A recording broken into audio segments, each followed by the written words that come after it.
Next speaker is Oscar Garcia-Pineda, who unfortunately couldn't make it here, so he is going to present remotely. And he is currently the director of the environmental consulting firm Water Mapping, and has also worked with Dr. Ian McDonald at Florida State as part of the Gomer Consortia Deep Sea and EcoGig. And his work involves using different types of technology from satellites to drones to help detect and determine the path of oil on the ocean's surface. So on that note, I'm going to go ahead and hand it over to you, Dr. Garcia, and go ahead and start your presentation, please. Thank you, Monica. Thanks, everyone. Thanks for having me, and I apologize for not being able to be there. I wish I could be there, but at least I'll try to share some interesting content for you and see if you can see some value on this information.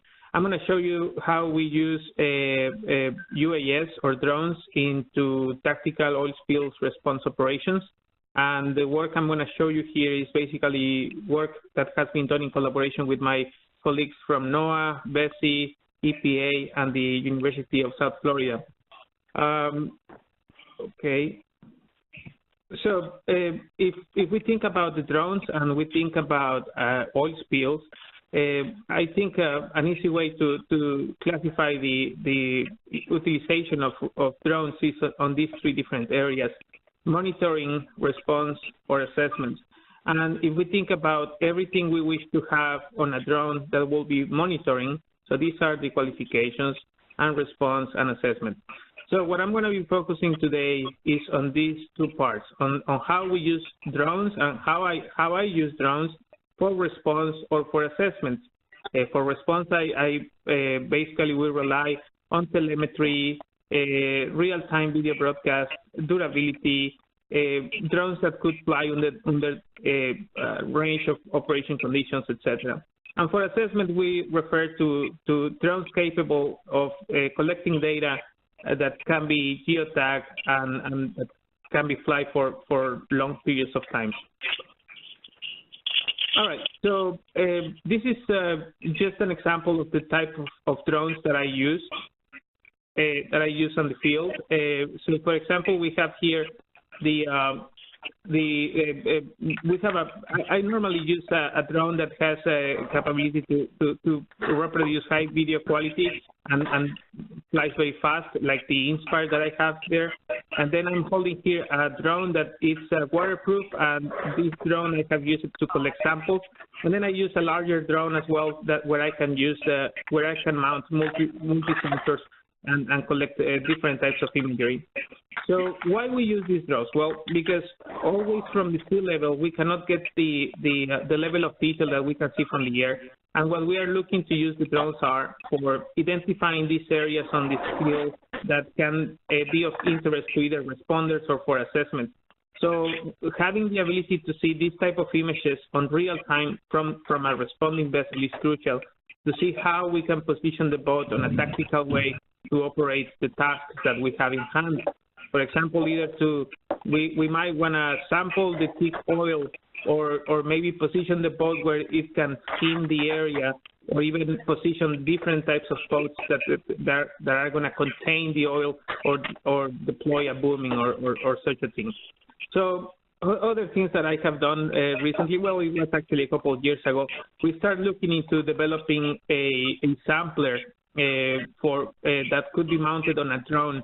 And the idea was, okay, so we deploy a drone that could have a sampler, and the drone has a down-looking camera, and the photo here is coded because this is a tether of about 30 to 50 feet long. So obviously the picture will not show the detail if we show the long tether. But basically there is a sampler hanging on the bottom of the drone, and then the drone. It's a little bit impractical, but it's possible to basically fly the drone, deploy the drone with a down-looking camera, locate the thick oil, and then decide if you want to lower this sampler into the surface, and it will collect different types of samples. So these samples could be either for chemical analysis, for just the composition itself, or also for measuring the thickness. Yeah, this is what my good friend Ian said about when I talked to him about the idea of sampling oil with drones. he reminded me about the idea of delivering pizzas with drones as well. Anyway, moving on. I'm going to show you now a video. I'm going to try to do this and see if it works. So this video is an example of this is not the video I want to show you. Sorry for that. Let me see. It's this video here. So this video is going to show examples of how we have used the drones to operate on the field.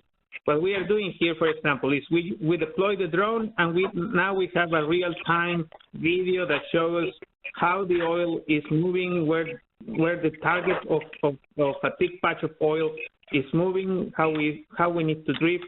So it really helps us to have a visual of the oil, how it's moving, and how we can proceed with the task. Another application is the mapping, of course.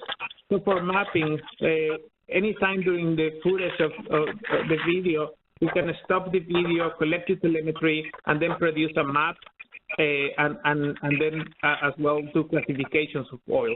So as you can see, this video keeps on going. And there are some techniques for doing the mapping, and it could be complicated at some point. But anyway, so this, what you're seeing now, is another example of applications where we use. Yes, Oscar, we cannot see yes. the video. Is the video playing on your side, on your screen? Oh yeah. Oh, I'm sorry. Let me see. It might be on a raw. Do you have a double monitor? No, it's not.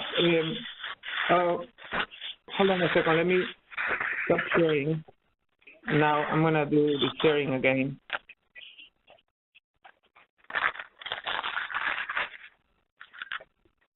I know what's happening. It's the WebEx now.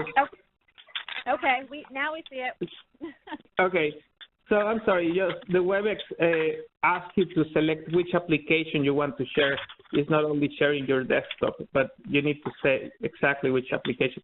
Sorry for that. Anyway, so as I was saying now, as you are seeing now on the screen, so these are visuals of the aerial video that you receive on the vessel when you are using the drones to operate. And what you are seeing now, do you see the boat floating on the ocean with oil around, Monica? Yes. Yes, okay. you do. So now you're seeing there how the video collects shots where any of those shots can be extracted from the video, and using the telemetry on the drone, we can generate maps of the oil itself. And of course, this can be done on any second during the video as it's looking on nadir, which is on direction straight down, basically from the air. Now we are seeing thermal imagery. So that's how we use thermal imagery to as well position the boat strategically. And that thermal imagery comes very handy when there are some lighting, some illumination conditions that are not appropriate to identify the oil. So here, for example, more examples of thermal imagery. They are sometimes when there is no enough illumination, the oil comes up very nicely on thermal imagery. And I've been working lately more and more with these sensors because they can really be useful for detecting thick oil. Another application here is, for example, here. As you can see, the boat is moving. It doesn't look that it's moving too fast from the air, but I can tell you it was moving very fast from the field. And it's important to have drones that can fly very fast. It takes a lot of practice, I have to say. I have more than maybe 200 missions on the field successfully, and it takes a lot of practice to fly the drones on the field, but these are just examples of that, some things that can be possibly done with the drones. So I'm just going to let this keep on going. Yeah, so then another thing we have developed is we've been trying to develop algorithms that can read the video itself and develop some semi-automatic feature detection. They are, it's possible. We stopped developing, but that's other things that we've been exploring doing. All right, so I'm gonna stop there. I'm gonna have to go back and then share my other. Do you see the PowerPoint on the bottom? Nope. No. You have to share your No? other Okay. screen. So I'm going to have to stop this sharing and then share again to my presentation. Okay. I think now you see. Well, I'm gonna make it easier. I think it's gonna be easier to just stay on the Google Chrome. Sorry for that. Bear with me for a second.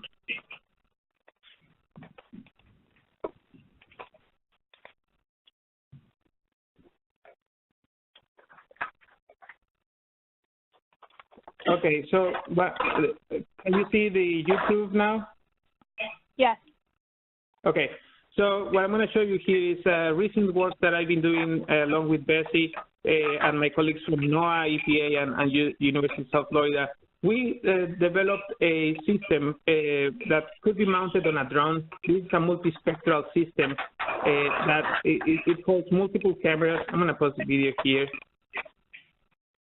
So what you are seeing here on your upper right is the sensors. They are 10 different sensors that we integrated into a system that is mounted now on a UAS. So we have all these different bands, and what we tried to do here at the University of South Florida was to calibrate these bands under specific thicknesses for 3 different oils to see the differences. So what you are going to see on this video is how we basically produce all these layers of oils at these different thicknesses, and we expose those thicknesses into the lenses of these sensors. And what you are seeing here, for example, is how the imagery comes back from the sensor. So you get the visual RGB, the thermal emissivity, and then all these channels that go from UV to infrared. And we apply. Sorry.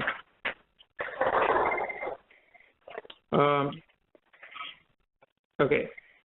Sorry. So as you can see here, so we try with different oils, with different emulsification, and it was quite a learning experience to see how different oils behave so differently. I mean, it's very astonishing to see not only the spectral response, but also the physical behavior of different oils. For example, what you're seeing here is how IFO behaves in contrast with ANS, for example. It's just the spreading velocity, the spreading capacity, the viscoelastic properties, the thermal, the reflection. It's very different to work with one oil versus another oil. So that's something I have learned, that we have to invest a lot more time, not only focusing on one single oil, but in many oils. And here, I'm going to close this video here for a second. Just want to show you. So the multispectral camera here is looking at all these different features. And we have water, we have an oil, a dark feature, and we use this dead vegetation to simulate oil on the water. And then we have vegetation, we have sand, we have trees. We have these panels that are calibrated into a specific wavelength, and we use those to see how the different channels on the camera were precisely identifying the wavelengths of these channels. And here's just a closer look. Now, what you're looking actually is the cameras mounted on the drone itself. I was piloting the drone while my colleagues were placing the squares, and they are spaced at a given distance. And then what you're seeing now on the screen is just how all the imagery from all the different bands comes along. And well, there is so much detail on each of these different sensors. But if you pay close attention, you will see that some features show up on more than in different bands than others. The point of doing this actually is just to see in which bands we can see better different levels of emulsifications, or we can discern oil emulsions from other things. Anyway, so that was the purpose of this experiment. And I'm just going to forward this a little bit.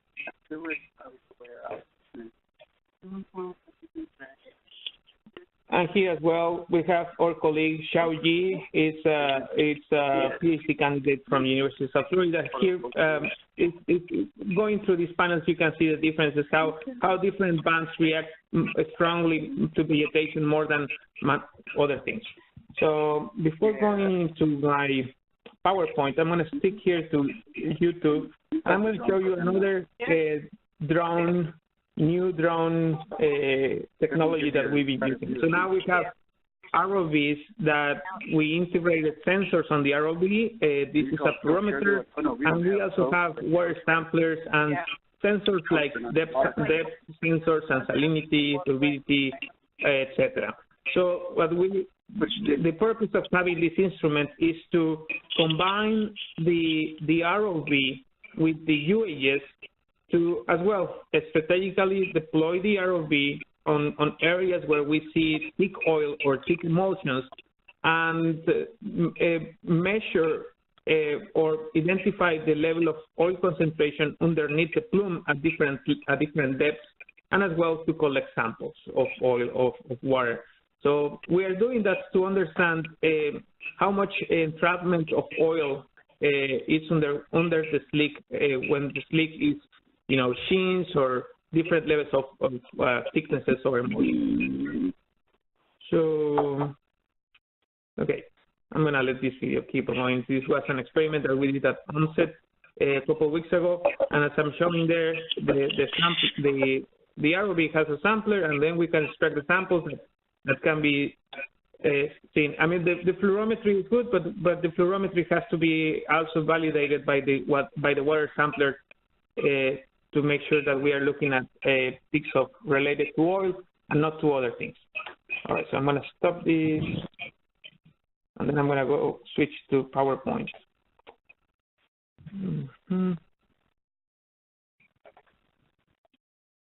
PowerPoint. Here it is. Sure. Okay. So going back to this presentation.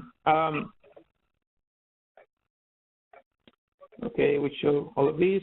Now, so this is a test that we did recently at onset.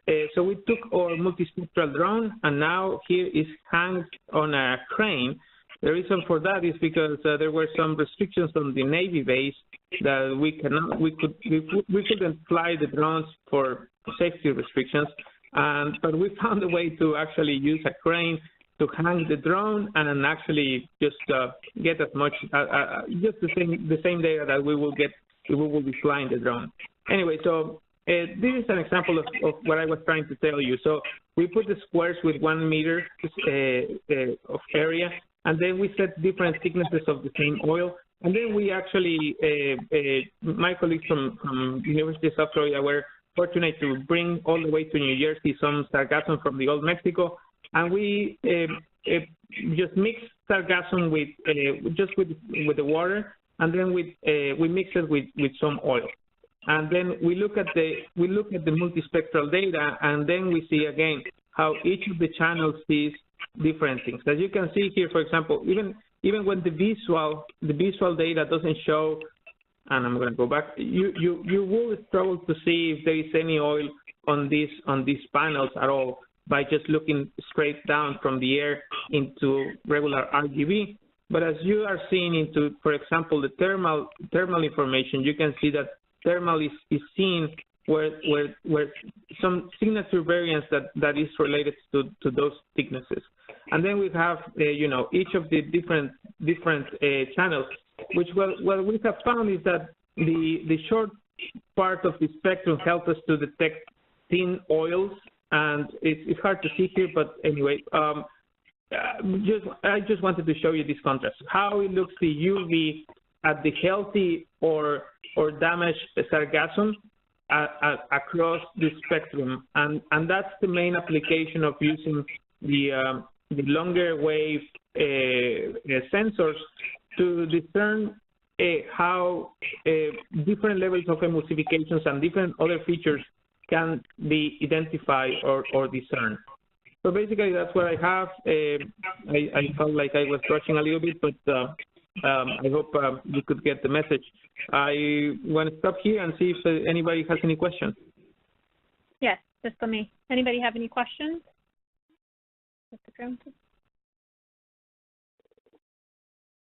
No. Yes. All right. What kind of what? There's a question in the room. They want to know what company your hyperspectral camera was from. Oh, I'm using 2 cameras. I'm actually using 3 cameras. The photo here, I'm using a MinkaSense. This is a reddish camera that you can get out of the counter. It's a very basic standard configuration that I got from them. It has pros and cons. And then I'm using this other brand. It's called Mapier, and I use this brand because they could specifically make these filters at the specific wavelengths I asked them. This is called Mapier. And then I used another one that's called Slant Range, which was very good as well. And I am testing another one that's called, but anyway, so to answer the question, these are the cameras that are here. And I'll be happy to give you more information about the cameras if you write me an email. Okay. Here's my email. Any other questions? Any questions online? No? Okay.